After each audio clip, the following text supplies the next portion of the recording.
Domestic violence has been around for a very long time, and according to current information, the numbers are increasing every year. आज हम जिस movie के बारे में बात करने जा रहे हैं वो इसी टॉपिक के बारे में बात करती है। विक्रम और अम्मू एक बहुत ही खुशहाल जिंदगी जी रहे होते हैं, मगर ये खुशी के पल मिट जाते हैं जब विक्रम अमृता को एक थप्पड़ मारता है। This slap was brushed off as एक थप्पड़ ही तो है by everyone. So she decides to stand up for her ruined pride, and by doing that, she teaches us a lot of things. Today we are going to talk about the learnings of थप्पड़। मगर episode start करने से पहले अगर आप domestic violence का शिकार हैं तो please contact a domestic violence counselling और एन इंटरवेंशन सेंटर। और अगर आपको या आपके करीब वालों को मदद की जरूरत है तो please check out the list of helplines in the description field. With this in mind, let's start the learning journey.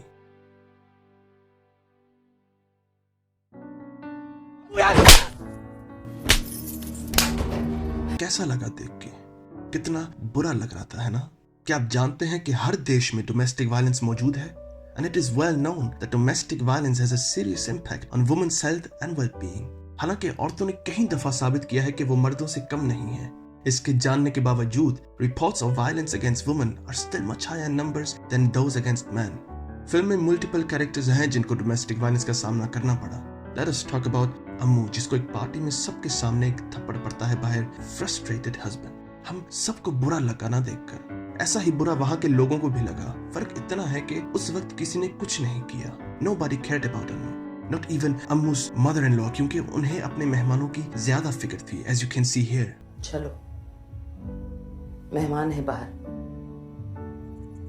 क्या सोचेंगे सब लोग?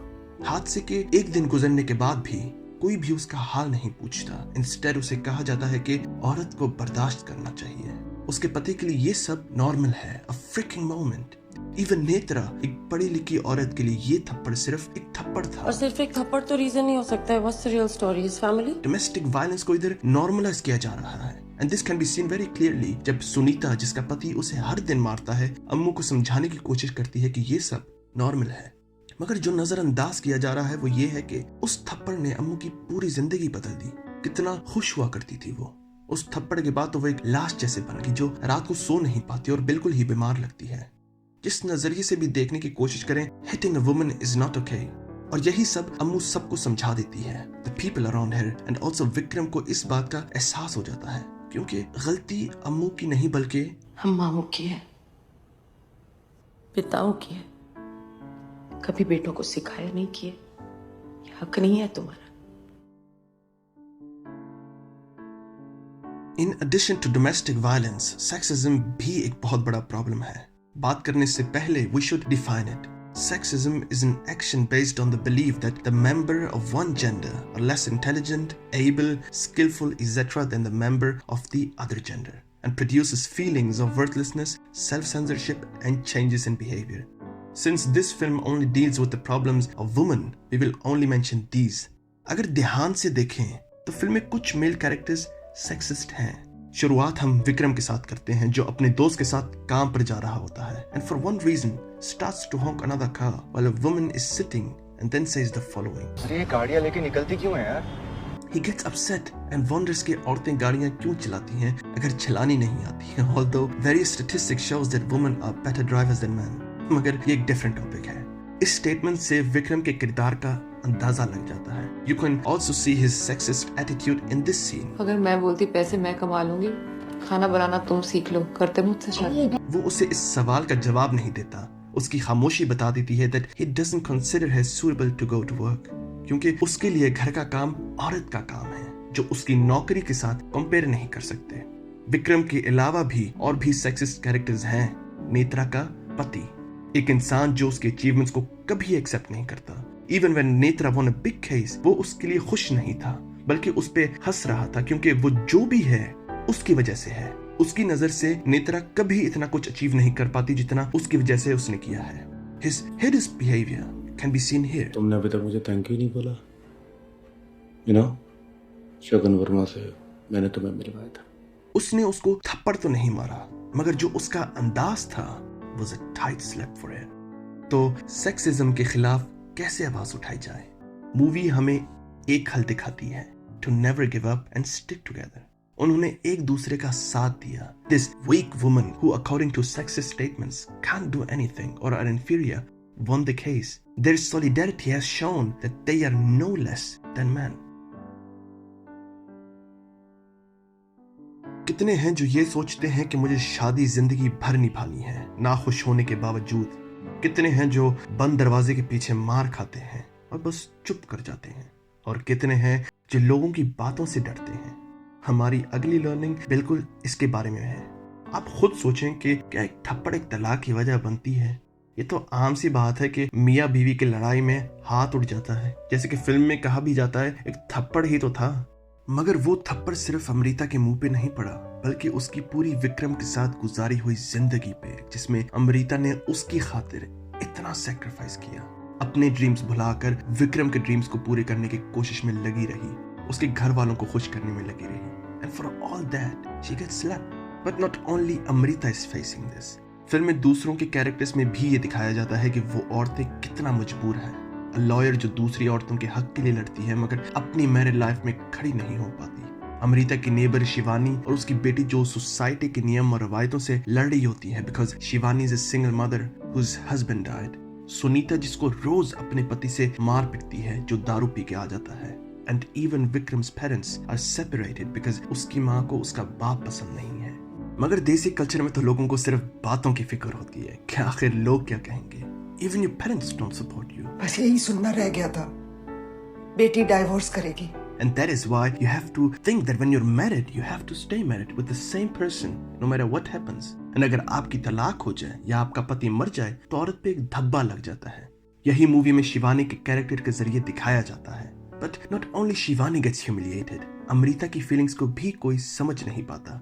जैसे उसकी सास आराम से कह देती है, थोड़ा बर्दाश्त करना सीखना चाहिए औरतों को.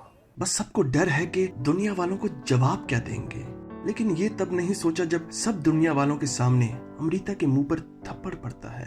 फिर भी अमृता फिल्म में एक कमजोर कैरेक्टर से एक स्ट्रॉन्ग कैरेक्टर बन जाती है जो अपने हक के लिए लड़ती है. हालांकि उसे ये हिम्मत एक थप्पड़ के जरिए मिलती है.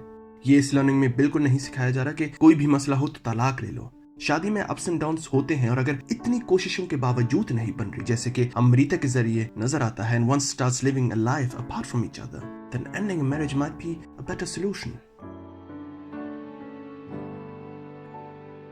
हर इंसान को राब्ते की जरूरत होती है.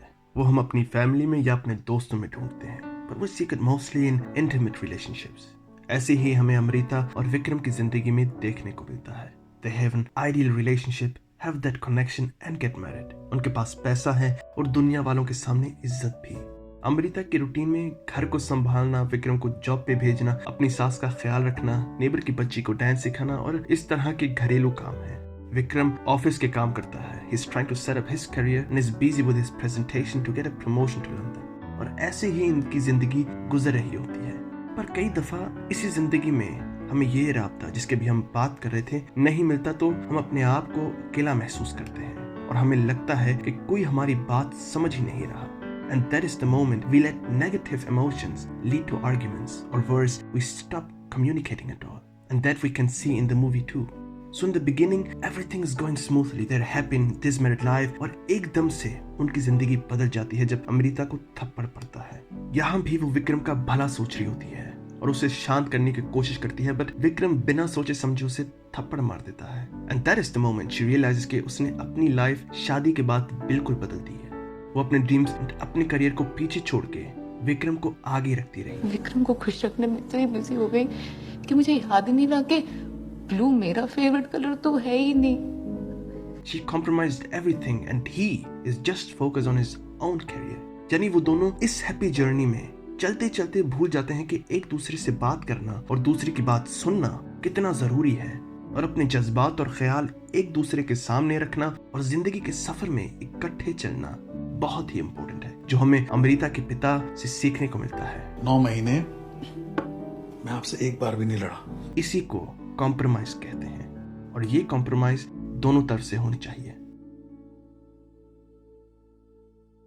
You surely know that moment when you did something wrong and you know that now you have to apologize. आप जानते हैं कि आपने गलती की है मगर माफी मांगने के बजाय आप excuses ढूंढने की कोशिश करते हैं. So you don't have to be the one to apologize.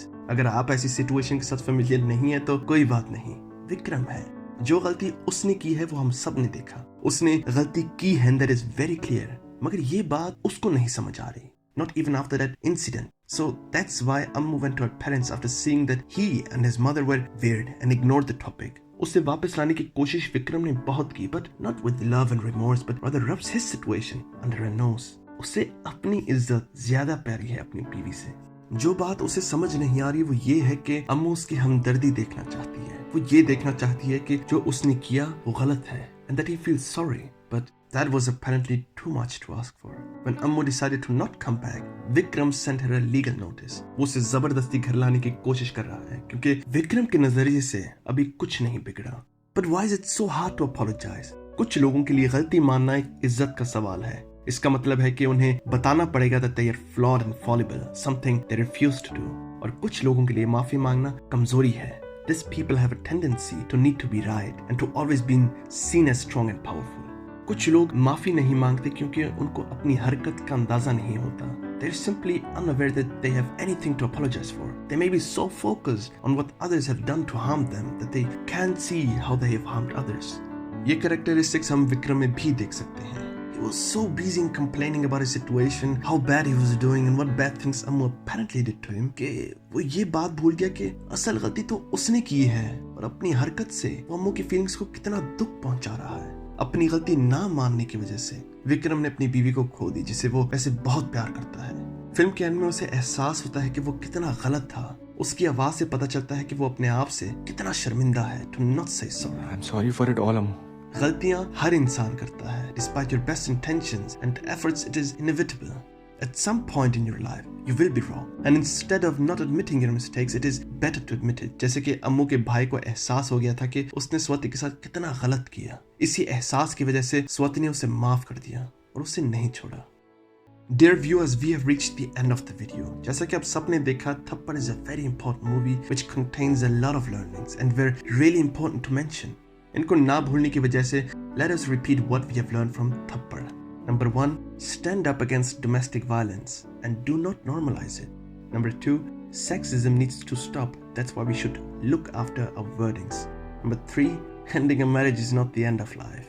Number 4, in a relationship, both need to compromise. And number 5, say sorry before it's too late. And with this in mind, we end this episode in the hope that you enjoyed it. We hope you liked our video. Please like and subscribe to our channel and share it with your friends and family. Feel free to comment. See you next time.